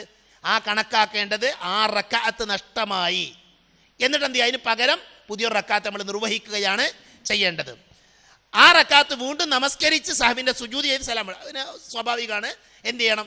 നമ്മളങ്ങനെ നിസ്കരിച്ച് കഴിഞ്ഞാൽ വീണ്ടും സഹവിൻ്റെ സുജൂദ് ചെയ്ത് പൂർത്തിയാക്കാൻ വേണ്ടത്. മറന്ന റുക്കിൻ അവസാനത്തെ തശഹുദോ സലാം പറയലോ ആണെങ്കിൽ അത് മാത്രം ചെയ്താൽ മതിയാകുന്നതാണ്. അതിന് മറ്റൊരു നിയമമാണ്. എന്താണ്? നമ്മൾ മറന്ന റുക്കിൻ എന്താണ്? അവസാനത്തെ തശഹുദോ സലാം പറയലോ ആണെങ്കിൽ, സലാം വീട്ടുന്ന അതോ ആണെങ്കിൽ എന്ത് ചെയ്യണം? അത് മാത്രം ചെയ്താൽ മതിയാകുന്നതാണ്. ശരി, അപ്പം ഇതാണ് റുക്കിനുമായി ബന്ധപ്പെട്ട് പറയാനുള്ളത്. ഇനി നമ്മൾ പറയുന്നത് വാജിബുകളാണ്, നമസ്കാരത്തിൻ്റെ വാജിബുകൾ. നിസ്കാരത്തിൻ്റെ വാജിബുകളും നേരത്തെ പറഞ്ഞതുപോലെ 2 തരം വാജിബുകളുണ്ട്. ഒന്ന് അൽ വാജിബുൽ ഫിഅലി, അൽ വാജിബുൽ ഖൗലി. വാജിബുൽ ഫിഅലി എന്ന് പറഞ്ഞാൽ ഫിഅലിയായ കർമ്മപരമായ വാജിബുകൾ. അതേപോലെ തന്നെ വൽ വാജിബുൽ ഖൗലി എന്ന് പറഞ്ഞാൽ പ്രവൃത്തിയിലുള്ള കർമ്മപരമായ വാചികമായ പറയേണ്ട വാജിബുകൾ. എന്തൊക്കെയാണ് നമുക്ക് നോക്കാം. ഇതാണ് നമസ്കാരത്തിൻ്റെ വാജിബുകൾ. നേരത്തെ പറഞ്ഞതുപോലെ തന്നെ നമസ്കാരത്തിൻ്റെ വാജിബുകൾക്കിടയിലും പണ്ഡിതന്മാർക്കിടയിൽ അഭിപ്രായ വ്യത്യാസമുണ്ട്. അത് അവിടെ സൂചിപ്പിച്ചത് മാത്രം. ഒന്ന്, തക്ബീറത്തുൽ ഇഹ്റാം ഒഴികെയുള്ള തക്ബീറുകൾ നമസ്കാരത്തിൻ്റെ വാജിബാണ്. തക്ബീറത്തുൽ ഇഹ്റാം ഒഴികെ ബാക്കിയുള്ള തക്ബീറുകൾ എന്താണ്? നമസ്കാരത്തിൻ്റെ വാജിബുകളാണ്. ഏതൊക്കെ നമ്മുടെ മനസ്സിലേക്ക് വരുന്നുണ്ടാവും? അപ്പോൾ നമ്മൾ അല്ലാഹു അക്ബർ എന്ന് പറഞ്ഞു, അത് തക്ബീറത്തുൽ ഇഹ്റാമാണ്. പിന്നെ അല്ലാഹു അക്ബർ എന്ന് നമ്മൾ റുക്കൂലേക്ക് പോകുന്നു, അത് വാജിബാണ്. പിന്നെ അവിടുന്ന് സമി അല്ലാഹു ലിമൻ ഹമീദ പറഞ്ഞു. പിന്നെ നമ്മൾ അല്ലാഹു അക്ബർ പറഞ്ഞ് സുജൂദിലേക്ക് പോകുന്ന വാജിബാണ്.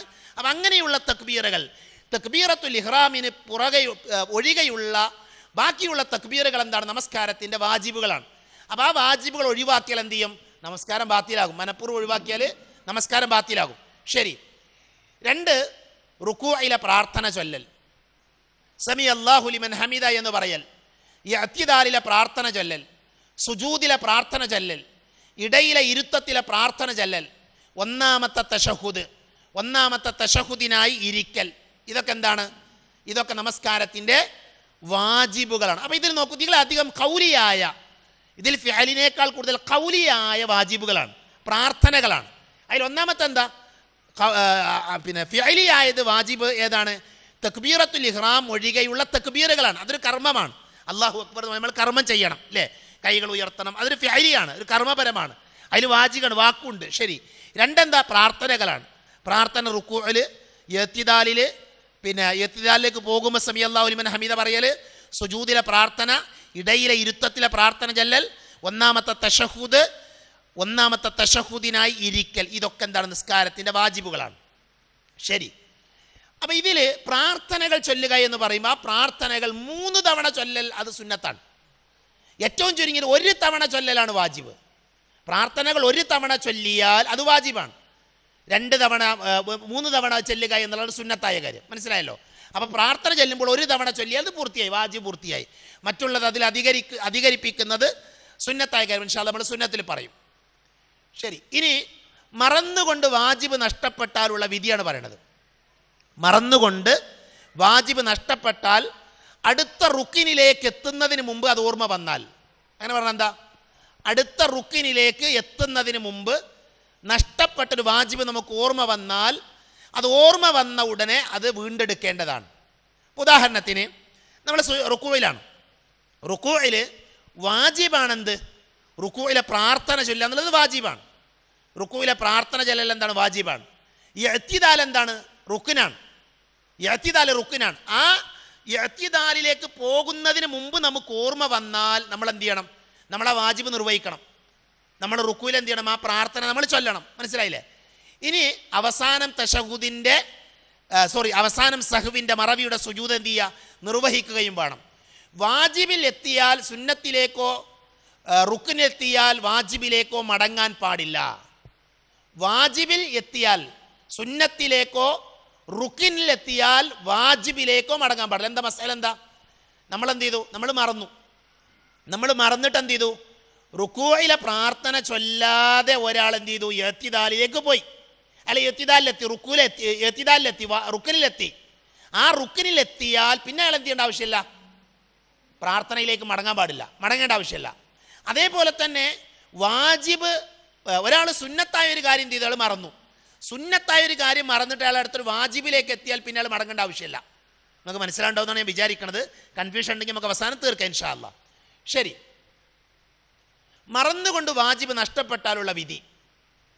നമ്മൾ നിസ്കരിക്കുമ്പോൾ മറന്നുകൊണ്ട് നമ്മൾ ഈ പറഞ്ഞ വാജിബുകൾ നഷ്ടപ്പെട്ടാൽ അടുത്ത റുക്കിനിൽ എത്തിയ ശേഷം അത് ഓർമ്മ വന്നാൽ അത് വീണ്ടെടുക്കരുത്. അവസാനം സഹവിൻ്റെ സുജൂദ് നിർവഹിച്ചാൽ മതി. റുക്കിനിലേക്ക് എത്തിയ ശേഷം വാജിബിലേക്ക് മടങ്ങൽ നിഷിദ്ധമാണ്. നമ്മൾ പറഞ്ഞല്ലോ, റുക്കിനിലേക്ക് എത്തിയ ശേഷം വാജിബിലേക്ക് മടങ്ങൽ എന്താണ്, അത് നിഷിദ്ധമാണ്. ശരി, മറന്നുകൊണ്ട് വാജിബ് നഷ്ടപ്പെട്ടാലുള്ള വിധി. ഒന്നാമത്തെ തശഹുദ് മറന്നുകൊണ്ട് അടുത്ത റക്കാത്തിലേക്ക് എഴുന്നേറ്റാൽ, ഇത് പ്രത്യേകം ശ്രദ്ധിക്കണം, പലപ്പോഴും മറക്കുന്ന ഒരു വിഷയമാണിത്. ഒന്നാമത്തെ തശഹുദ് മറന്നുകൊണ്ട് അടുത്ത റക്കാത്തിലേക്ക് എഴുന്നേറ്റാൽ പൂർണ്ണമായി നിൽക്കുന്നതിന് മുമ്പ് ഓർമ്മ വന്നാൽ ആ വാജിബിലേക്ക് മടങ്ങാം. മനസ്സിലായല്ലോ? പൂർണ്ണമായി നിൽക്കുന്നതിന് മുമ്പ് ഓർമ്മ വന്ന വേഗം മടങ്ങാം. എന്നാൽ പൂർണ്ണമായി നിന്ന ശേഷമാണ് ഓർമ്മ വന്നത് എങ്കിൽ, ഫാത്തിഹ ഓതുന്നതിന് മുമ്പാണെങ്കിൽ മടങ്ങുന്നത് കറാഹത്താണ്. അഥവാ പൂർണ്ണമായി നിന്നതിന് ശേഷമാണെങ്കിൽ പിന്നെ നമ്മൾ എന്ത് ചെയ്യുക, ആ വാജിബ് അവിടെ ഒഴിവാക്കാം, ആ വാജിബ് ഒഴിവാക്കാം.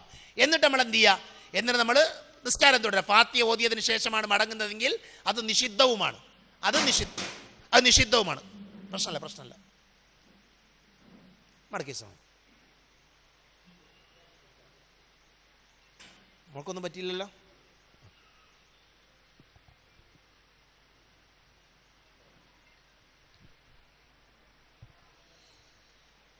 ശരി,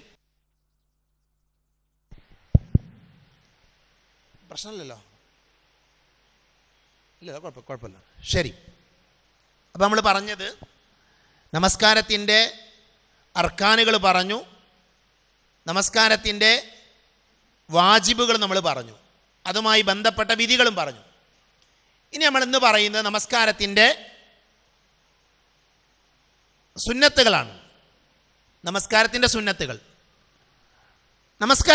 നമസ്കാരത്തിൻ്റെ സുന്നത്തുകൾ നമ്മൾ പറഞ്ഞതുപോലെ അസുന്നത്തുൽ ഫിഅലിയ, അസുന്നത്തുൽ ഖൗലിയ ഉണ്ട്, പറയേണ്ട ആവശ്യമില്ല. വാചികമായതുണ്ട്, ഫിഅലിയായതുണ്ട്, പ്രവൃത്തിയിലുള്ള സുന്നത്തുകളുണ്ട്. എന്തൊക്കെ നമുക്ക് നോക്കാം. നമസ്കാരത്തിൻ്റെ സുന്നത്തുകൾ, തക്ബീറത്തുൽ ഇഹ്റാമിന് ശേഷമുള്ള പ്രാരംഭ പ്രാർത്ഥന എന്താണ്, അത് സുന്നത്താണ്.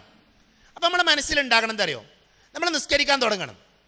നിസ്കരിക്കാൻ തുടങ്ങുമ്പോൾ ഒന്ന് നമ്മൾ ആദ്യം ശ്രദ്ധിക്കേണ്ടത്, വുദൂവിനെ കുറിച്ച് പറഞ്ഞു, സമയാകണം, വസ്ത്രം, നമസ്കരിക്കുന്ന സ്ഥലം, ഇതൊക്കെ ശുദ്ധമൊക്കെ നമ്മുടെ മനസ്സിലുണ്ടാകണം.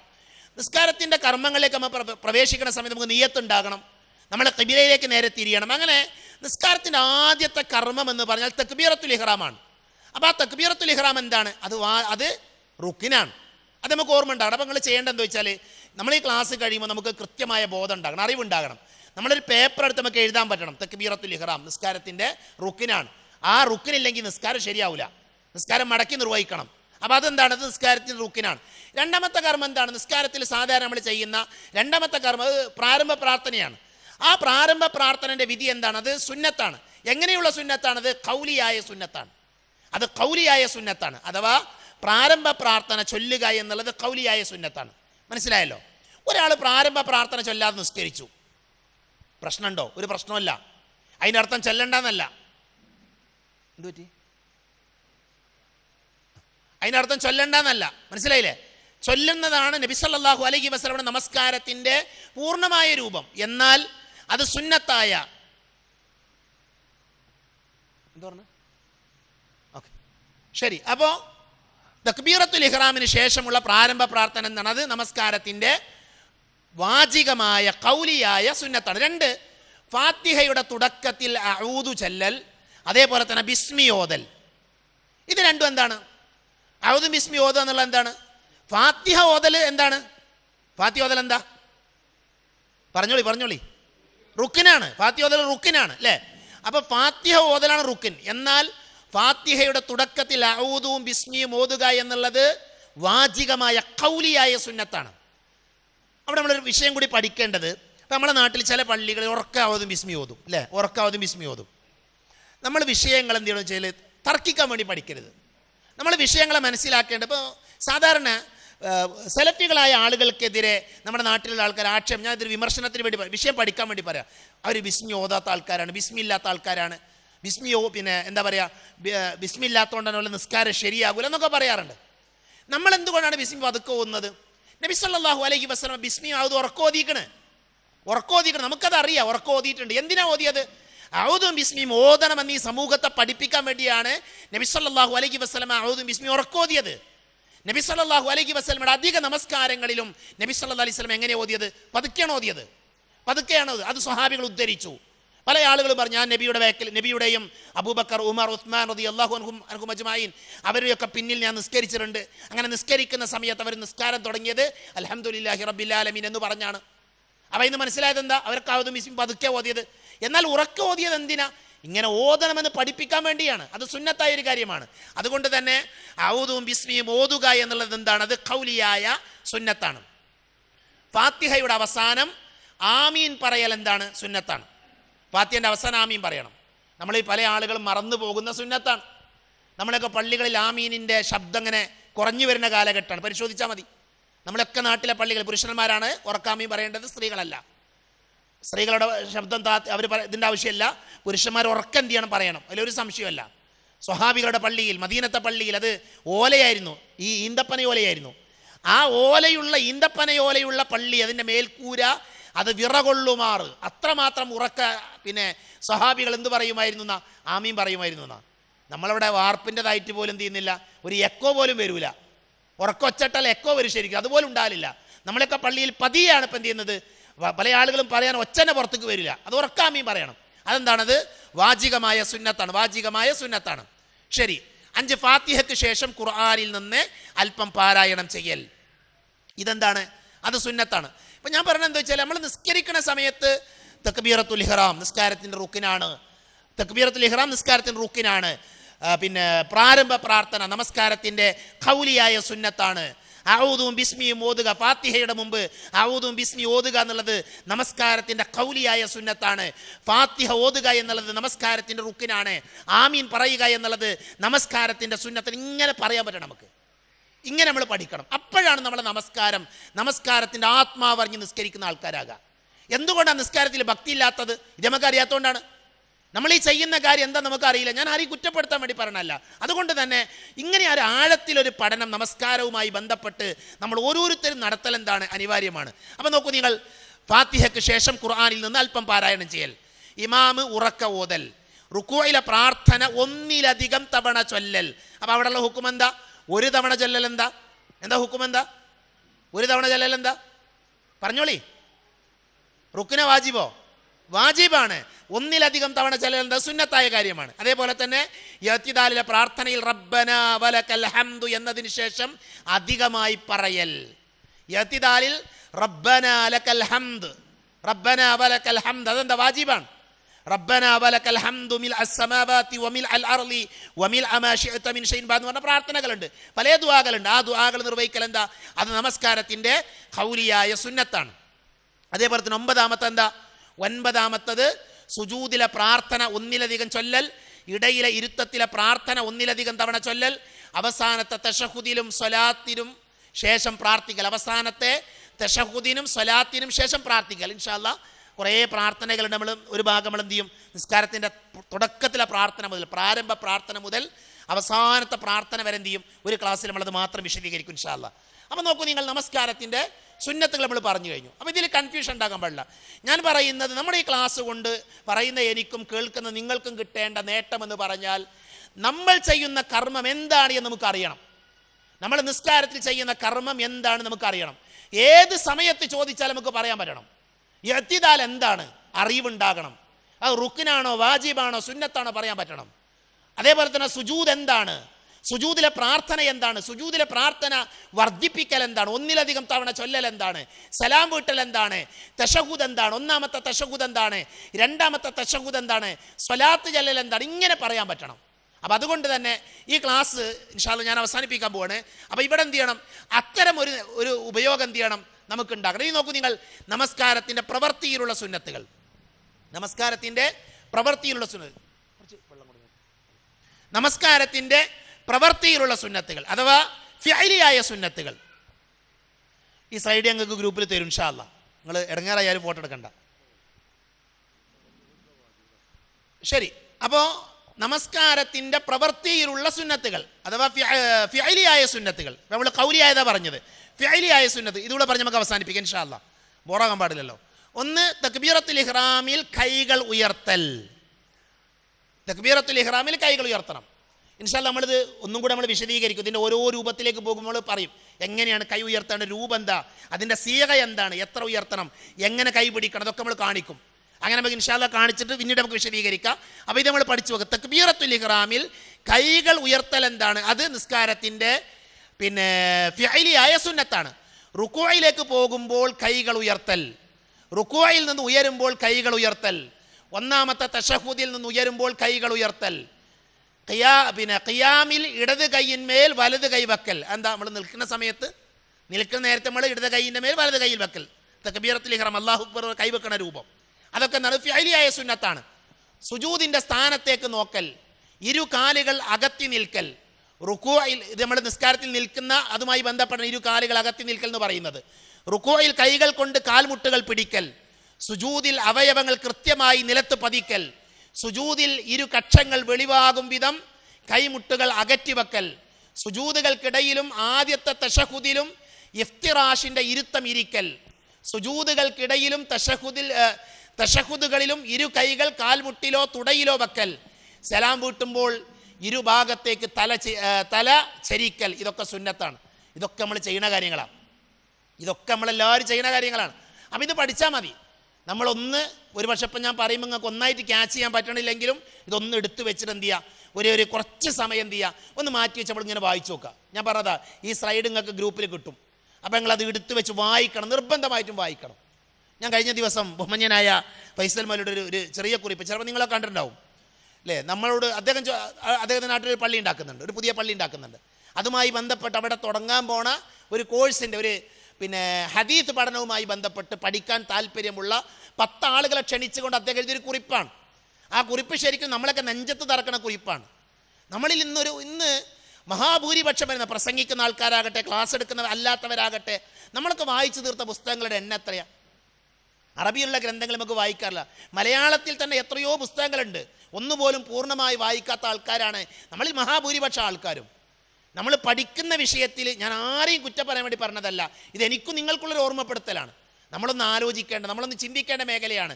നമ്മൾ കേവലം കേട്ടുപോകുന്നതിൻ്റെയൊക്കെ അപ്പുറം ഒന്നിരുന്ന് പഠിക്കാൻ, കുറച്ച് സമയമെങ്കിലും ഒന്ന് ആഴത്തിൽ പഠിക്കാൻ, മനസ്സിലാക്കാൻ നമ്മൾ സമയം കണ്ടെത്തണം.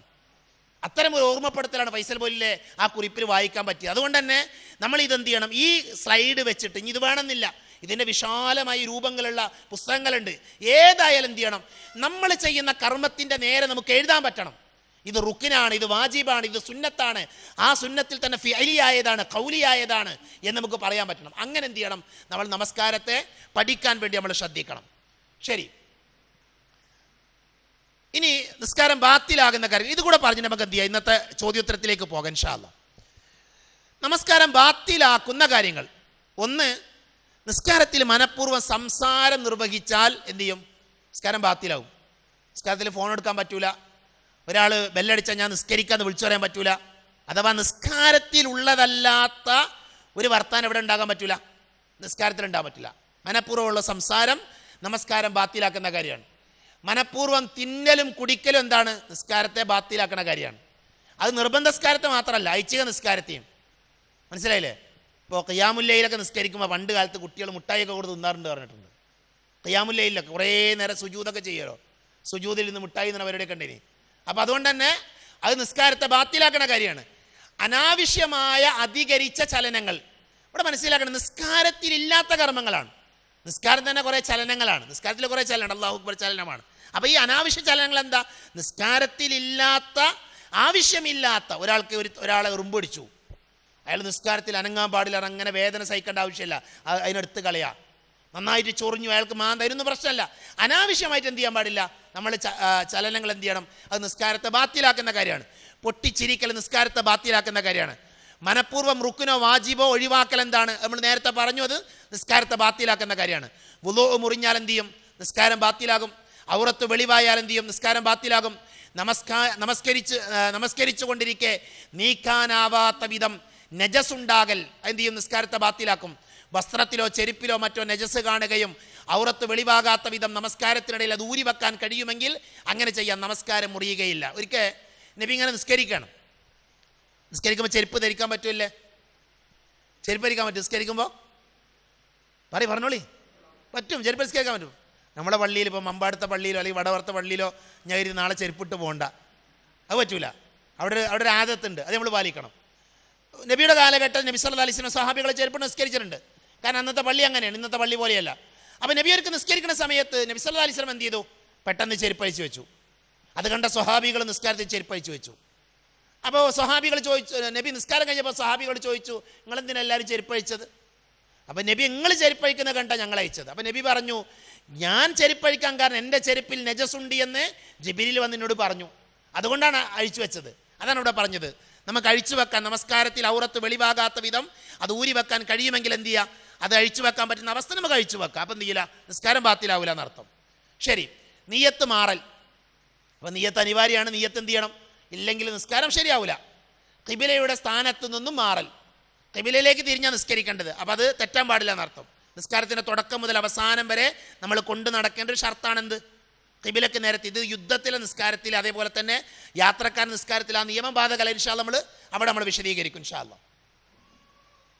ശരി, അപ്പം ഇത്രയും കാര്യങ്ങളാണ് ഇന്ന് നമ്മൾ പറയുന്നത്. ബാക്കി നമുക്ക് എന്ത് ചെയ്യാം? പിന്നീട് നമുക്ക് വിശദീകരിക്കാം ഇൻഷാ അല്ലാഹ്. നമുക്ക് ബാക്കി കാര്യങ്ങൾ നമുക്ക് അടുത്ത ക്ലാസ്സിൽ നമുക്ക് വിശദീകരിക്കാം.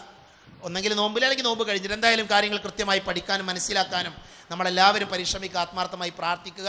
വീണ്ടും പറയാനുള്ളത്, നമ്മളെ ജീവിതത്തിൽ പഠിക്കാൻ ഇപ്പം നമ്മൾ ഈ സമയം മാറ്റി വെക്കുന്നത് പോലെ ഇതല്ലാത്ത സമയം നമ്മൾ ഒറ്റക്ക് കണ്ടെത്തണം. ഇതല്ലാത്തൊരു കുറച്ച് സമയമെങ്കിലും നമ്മളെല്ലാവരും ഒറ്റക്ക് കണ്ടെത്തണം. കാരണം പഠനം എന്നുള്ളത്, അറിവ് തേടുക എന്നുള്ളത് നമ്മുടെ എല്ലാവരുടെയും നിർബന്ധ ബാധ്യതയാണ്. അതിനൊരുപാട് സാഹചര്യങ്ങളും സമയങ്ങളൊക്കെ നമ്മുടെ മുമ്പിലുണ്ട്, ഒരുപാട് അവസരങ്ങളുണ്ട്. ഇപ്പം ഇന്നലത്തെ ഒരൊറ്റ ദിവസം മാത്രം നമ്മൾ എടുത്തു നോക്കിയാൽ നമുക്ക് കുറേ കാലത്തിന് പഠിക്കാനുള്ള വിജ്ഞാനങ്ങളാണ് കേരളത്തിൻ്റെ വിവിധ ഭാഗങ്ങളിൽ നടന്ന പ്രോഗ്രാമുകളിൽ. ഇന്നലെ ഒരു ദിവസം മാത്രം നടന്നു, പ്രധാനമായിട്ട് 3 പ്രോഗ്രാം. ഒന്ന് ഉപ്പളയിൽ ഒരു പ്രോഗ്രാം നടന്നു, അതേപോലെ തന്നെ നമ്മളെ തൊടുപുഴ ഭാഗത്ത് കോട്ടയം ജില്ലയിൽ പ്രോഗ്രാം നടന്നു, പരപ്പനങ്ങാടിൽ ഒരു പ്രോഗ്രാം നടന്നു. ആ പ്രോഗ്രാമുകളൊക്കെ എത്രമാത്രം ആഴത്തിലുള്ള പ്രോഗ്രാം അറിയും.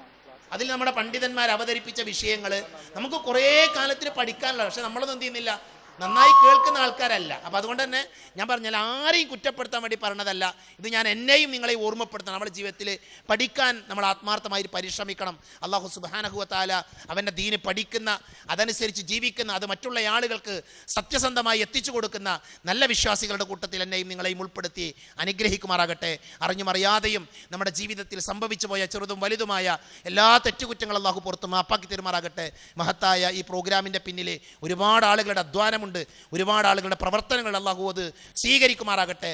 ഈ സൗകര്യങ്ങൾ ഒരുക്കുന്നതിന് പിന്നിൽ ഒരുപാട് പേര് പ്രവർത്തിക്കുന്നുണ്ട്. സൗകര്യം, ഈ ഓഡിറ്റോറിയം അതേപോലെ മറ്റുള്ള സംവിധാനങ്ങളൊക്കെ നമുക്കൊരു ചെലവില്ലാതെയാണ് ലഭിച്ചിട്ടുള്ളത്. അള്ളാഹു അവർക്കൊക്കെ അതിനർഹമായ പ്രതിഫലം നൽകട്ടെ എന്ന് ആത്മാർത്ഥമായി ദുആ ചെയ്യുകയാണ്. അല്ലാഹുമ്മ ഗഫിർ ലിൽ മുഅ്മിനീന വൽ മുഅ്മിനാത്ത് വൽ മുസ്ലിമീന വൽ മുസ്ലിമാത്ത് അൽഅഹ്യാഇ മിൻഹും വൽ അംവാത്ത് അല്ലാഹുമ്മ അജിർനാ മിനൻ നാർ അല്ലാഹുമ്മ അജിർനാ മിനൻ നാർ അല്ലാഹുമ്മ അജിർനാ മിനൻ നാർ റബ്ബനാ ആതിനാ ഫിദ് ദുനിയ ഹസന വഫിൽ ആഖിറതി ഹസനതൻ വഖിനാ അദാബൻ നാർ ആമീൻ ആമീൻ ബിറഹ്മതിക യാ അർഹമർ റഹീമീൻ വആഖിറു ദഅവാനാ അൽഹംദുലില്ലാഹി റബ്ബിൽ ആലമീൻ. അസ്സലാമു അലൈക്കും വറഹ്മത്തുള്ളാഹി വബറകാതുഹു.